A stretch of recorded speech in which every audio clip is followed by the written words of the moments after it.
besoin de toi, maître. Heureuse est la mère qui t'a porté et allaitée. Heureux plutôt ceux qui écoutent la parole de Dieu et qui l'observent.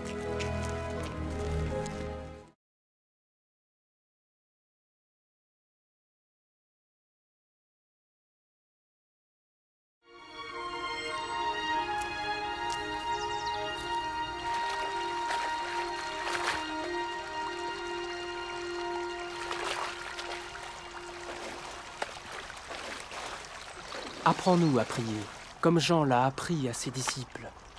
Quand vous priez, dites « Notre Père qui es aux cieux, que ton nom soit sanctifié, que ton règne vienne, que ta volonté soit faite sur la terre comme au ciel. Donne-nous chaque jour notre pain quotidien. Pardonne-nous nos offenses, comme nous pardonnons aussi à ceux qui nous ont offensés. Protège-nous contre la tentation et délivre-nous du mal. »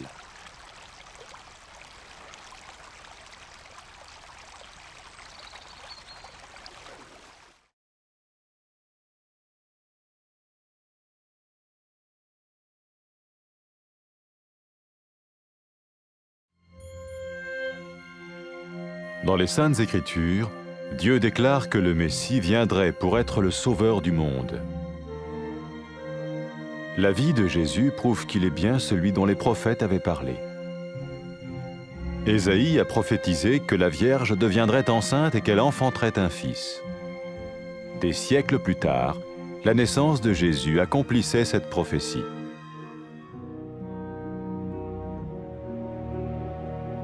Les Saintes Écritures déclaraient que le saint à naître serait appelé le Fils de Dieu. Cela signifiait que Jésus serait le Fils de Dieu au sens spirituel et non au sens physique. Nous le voyons par sa manière de vivre. Il a guéri des malades, il a pardonné leurs péchés, les a ramenés à Dieu et leur a promis une place dans le royaume éternel de Dieu. Il s'est offert lui-même en sacrifice pour le péché à leur place. Puis il est revenu à la vie, victorieux sur la mort selon le plan de Dieu. Jésus a dit « Personne ne me prend la vie, mais je la donne de ma propre volonté. » La vie de Jésus n'a pas seulement accompli les écrits des prophètes, mais elle a aussi confirmé la vérité de la sainte parole de Dieu. Les prophètes avaient écrit « Ta parole, ô mon Dieu, est parfaite, elle dure à toujours. » Jésus lui-même a dit « Le ciel et la terre disparaîtront, tandis que mes paroles ne disparaîtront jamais. » Jésus est venu pour nous donner la vie dans toute sa plénitude. Et quand l'homme a désobéi à Dieu dans le jardin d'Éden, il a choisi sa propre voie et ses actions l'ont séparé du Créateur.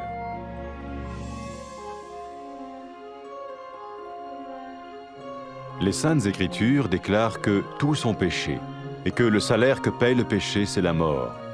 Il s'agit de la mort spirituelle, éternelle séparation d'avec Dieu. Mais tout comme Dieu a donné un bélier pour qu'il meure à la place du fils d'Abraham, ainsi il a envoyé Jésus, le Messie, mourir à notre place. Sa vie, sa mort et sa résurrection restaurent la relation entre Dieu et tous ceux qui mettent leur confiance en lui. Maintenant, non seulement Jésus pardonne les péchés de ceux qui le suivent, mais il les sauve aussi du jugement éternel de Dieu. Ils sont sûrs d'aller au paradis et de vivre avec lui pour toujours. C'est cette vie et cette liberté de la culpabilité et du pouvoir du péché que Jésus offre à chacun aujourd'hui. Cela ne veut pas dire suivre une religion, mais choisir d'avoir foi en Jésus qui dit « Je me tiens à la porte et je frappe. Si quelqu'un entend ma voix et ouvre la porte, j'entrerai chez lui. » Cela veut dire se tourner vers Dieu et croire que Jésus vient dans nos vies pardonner nos péchés et nous rendre tels qu'il veut que nous soyons. Il ne suffit pas d'approuver intellectuellement ce qu'il dit, ni de vivre une expérience émotionnelle. Nous le recevons par grâce, au moyen de la foi, par un acte de notre volonté. Lorsque quelqu'un est prêt à suivre Jésus le Messie, il peut lui parler par une simple prière. Peut-être êtes-vous prêt maintenant à ouvrir votre vie à Dieu. Si oui, vous pouvez vous joindre à la prière suivante, silencieusement. dans votre cœur. Seigneur Jésus, j'ai besoin de toi. Merci d'être mort sur la croix pour mes péchés.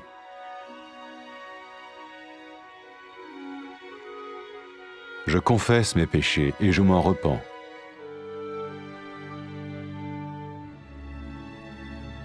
Je t'ouvre la porte de ma vie et je te reçois comme mon Sauveur et Seigneur.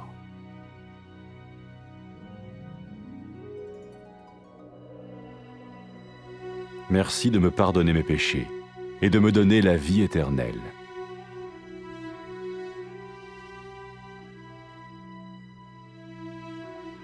Fais de moi le genre de personne que tu veux que je sois.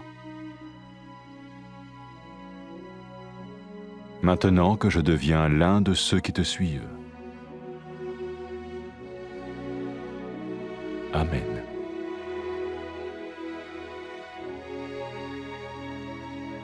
Jésus a dit à propos de ses disciples, « Mes brebis écoutent ma voix, je les connais et elles me suivent. » Pour expérimenter la vie en abondance promise par Jésus, ceux qui le suivent parlent à Dieu chaque jour dans la prière et lisent ou écoutent sa parole. Ils parlent de lui à d'autres personnes et rencontrent régulièrement ceux qui l'aiment et le suivent. N'oubliez pas sa merveilleuse promesse. Tout pouvoir m'a été donné dans le ciel et sur la terre. Et sachez-le, je vais être avec vous tous les jours, jusqu'à la fin du monde.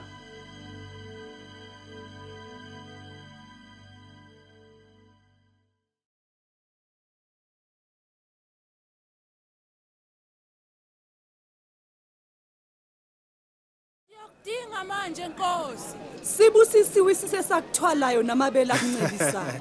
Bayathokoza balizwa izwi laNkulunkulu balenze.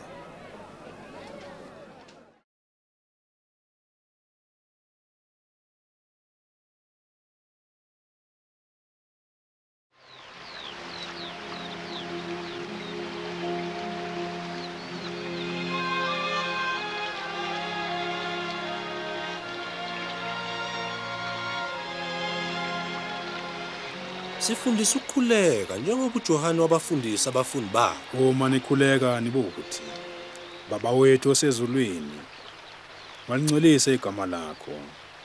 Mawufike umbuso wakho, mayenze into lakho emhlabeni njengasezulwini. Usiphe isinkwa sethu semihla ngemihla. Sixolele izono zethu, ngoba nasibaxolela bonke abanamacala kithi. Ungasingenise ekulingweni, kodwa usikhulule kokubi.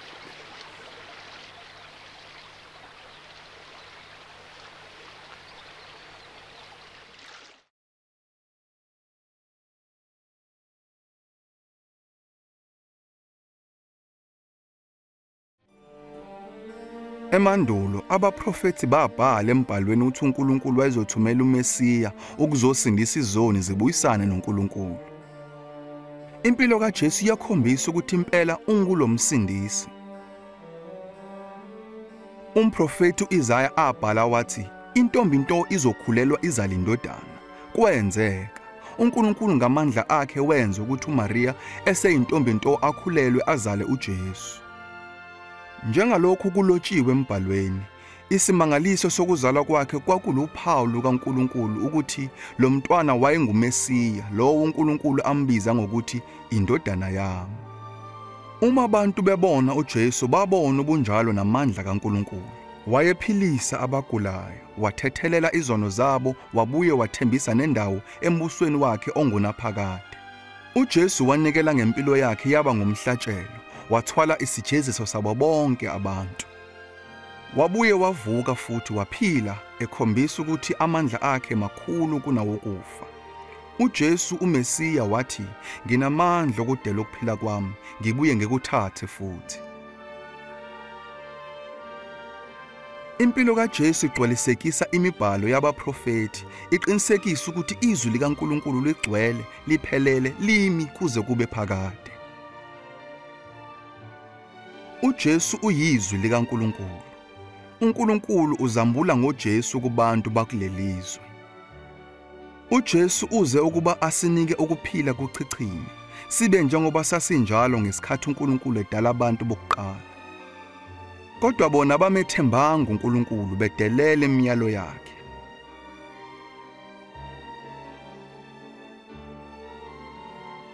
Embhalweni kulotshiwe ukuthi bonke abantu bonile nokuthi umphumela wesono ngokufa. Abantu abonile ngeke baphile benobudlelwano obuhle noNkulunkulu.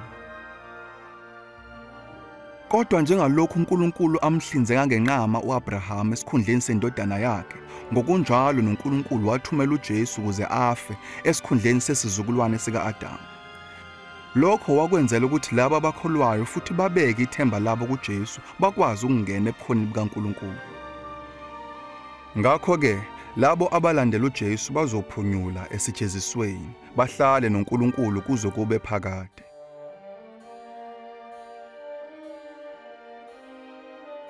Kuthe lapho uJesu esevukile kwabafileyo wathi kubalandeli bakhe, abantu bayoshumayeza izizwe zonke egameni lami ukuthi uNkulunkulu uyazithethelela zonke izono zalabo abaphendukayo babuyele kuye. uJesu wabuye wathi uzothumela uMoya oNgcwele ukuze ahlale nabalandeli bakhe abafundisa iqiniso, abuye abaphe amandla okuphila ngokwentando kaNkulunkulu.